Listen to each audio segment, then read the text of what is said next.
仕事帰りの夫が一言、仮じゅわで箸が止まらない。仕事の疲れがぶっ飛ぶわ。最高すぎる。また作ってとお願いされる厚揚げ餃子。今日もパパッと作っていく。ボウルにひき肉とニラ、調味料も入れて混ぜる。片栗粉入れて粘り気が出るまでこねる。厚揚げのポケットに肉種をたっぷり詰めて表面を平らにしたら準備完了。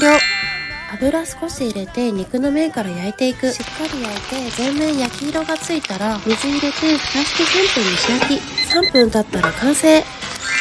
厚揚げ革命起きる美味しさ。ぜひ保存して作ってみてね。